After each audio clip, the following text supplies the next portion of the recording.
Sorry, this is gonna pop up in a minute. Paper berries. On September 15, 2012, 31-year-old Thomas Burd, a seasoned adventurer, set out on what was supposed to be an unforgettable adventure in the gates of the Arctic National Park, Alaska. Thomas wasn't new to the wilderness. He had spent years mastering survival skills. From building shelters in the snow to starting fires with friction and hunting using handmade tools, Thomas had learned how to live off the land in the harshest conditions. He was well prepared to handle the extreme weather, including temperatures as low as -25 degrees Fahrenheit, and had proven his ability to survive in challenging environments. If anyone could tackle the unforgiving Alaskan wilderness, it was Thomas. However, despite his expertise, something went terribly wrong. 2 months after he set out, he mysteriously vanished. The concern first grew on November 11, 2012, when Thomas missed his scheduled flight home. Authorities were immediately notified, and a search operation was launched to find him. Teams were sent to the last place he was known to have been, hoping to locate him quickly.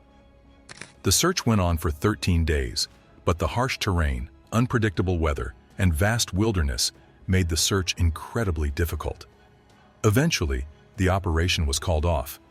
Despite Thomas's skills, the officials believed that he might have gotten lost, or perhaps he had been overwhelmed by the severe conditions.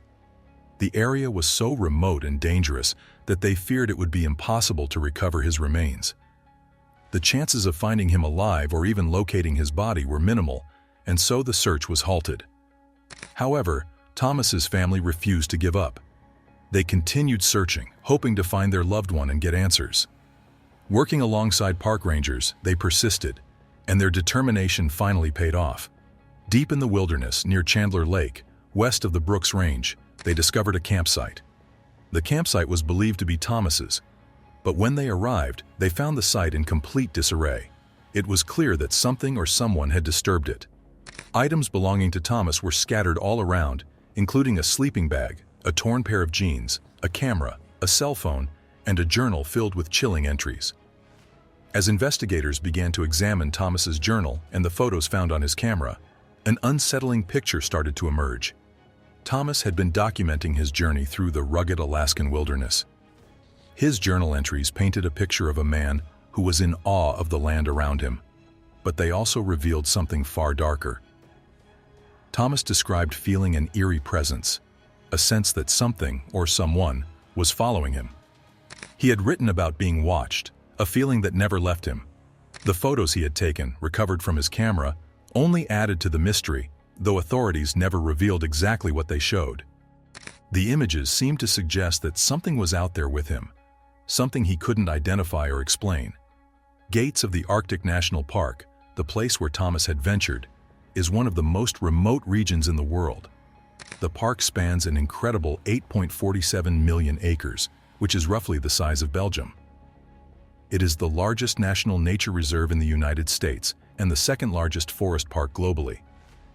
Lying entirely within the Arctic Circle, the park is a place of raw, untamed beauty.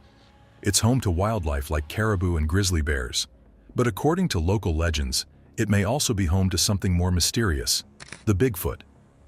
With no roads, no marked trails, and no cell service, it is one of the most isolated places on Earth, where nature rules and human presence is almost non-existent. Based on the last known route that Thomas had taken, it appeared that he was headed toward a small, remote village named Kobuk, located in the Brooks Range. Kobuk is a tiny village with only about 148 residents, a far cry from civilization. Reaching Kobuk meant crossing some of Alaska's most dangerous and challenging terrain. It was a long and difficult journey, and getting there was not easy. While Thomas was in the area, he stayed at a place called the Cyber House. This was a temporary shelter designed for adventurers like him, who wanted to experience the raw beauty of Alaska, but still have the essentials for survival. The Cyber House was a fully equipped base where he could cook, rest, and live independently in the wilderness. It was a unique shelter, allowing Thomas to experience life in one of the most remote and breathtaking places in the world while staying self-sufficient. During his stay at the Cyber House, Thomas kept a journal.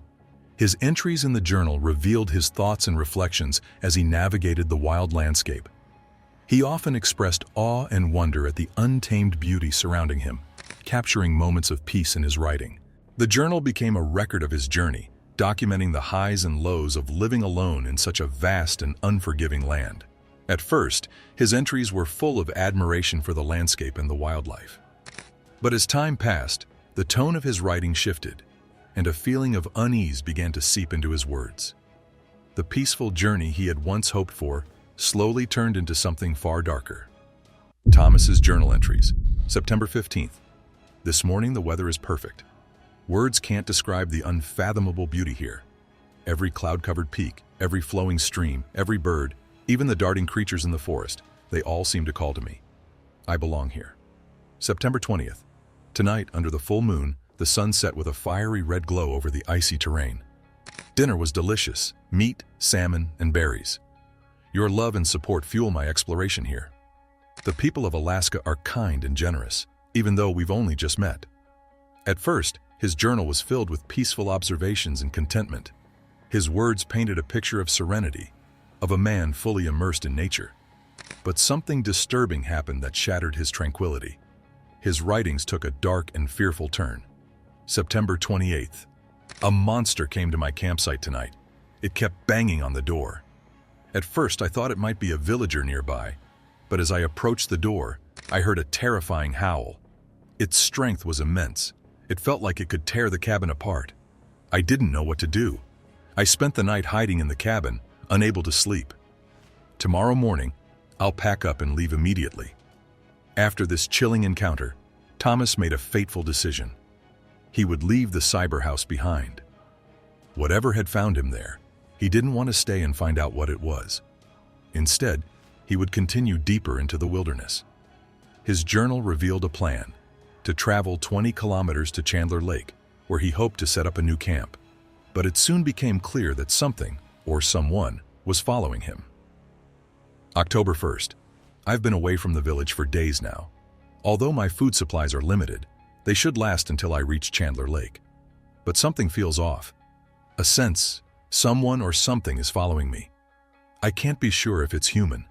Sometimes I hear beast-like howls, but when I search the area, I find nothing. I'm starting to feel uneasy. The deeper he traveled, the stronger the sense of being watched became. The sounds weren't just random noises of the wilderness. They were deliberate, calculated, as if something was tracking him. October 2nd, noon. I'm feeling increasingly uneasy. I found massive footprints in the forest, at least twice the size of mine. I also discovered some makeshift shelters built from tree branches and several broken branches. Were these made by hunters?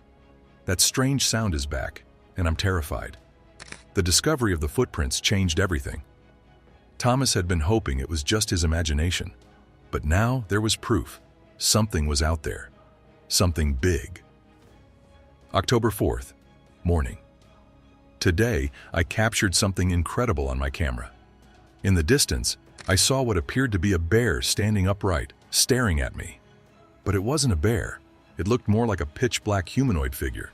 It was too far to confirm if it was a person or something else, but it seemed to be following me.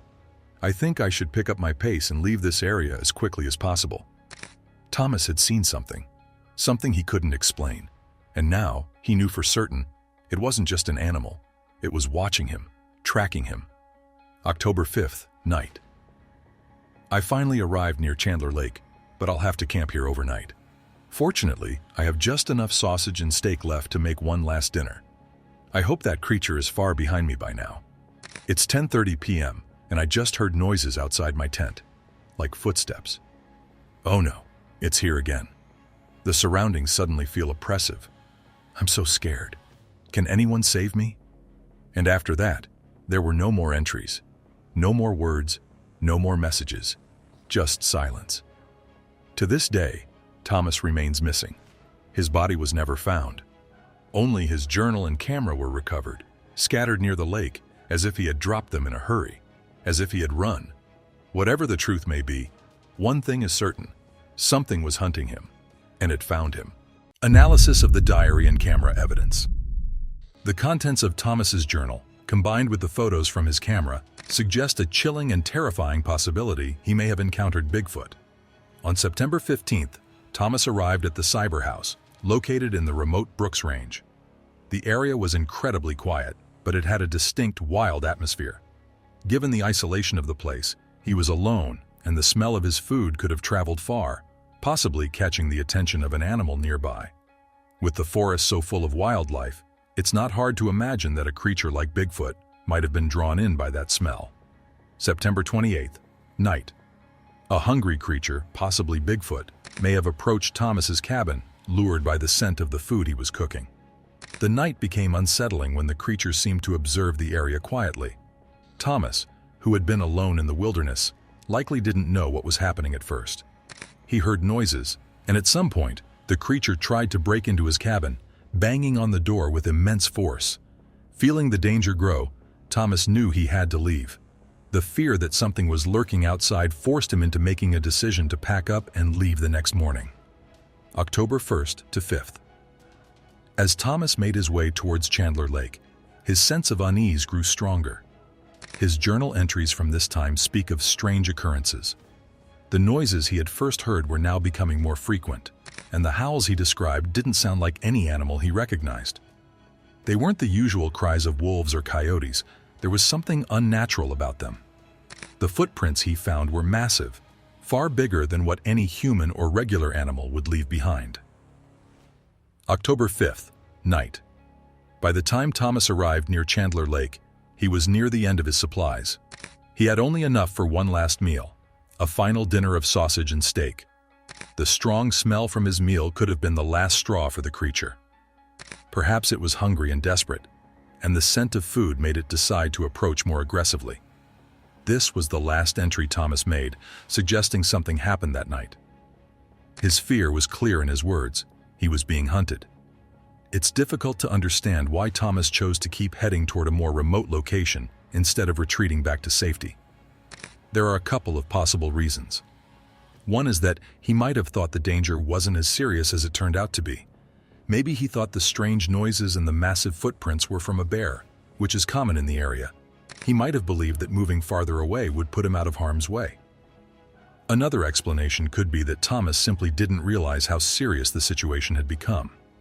His return date may not have been for another few days, and he could have assumed he was just having a rough time in the wilderness, something that could be handled by moving on.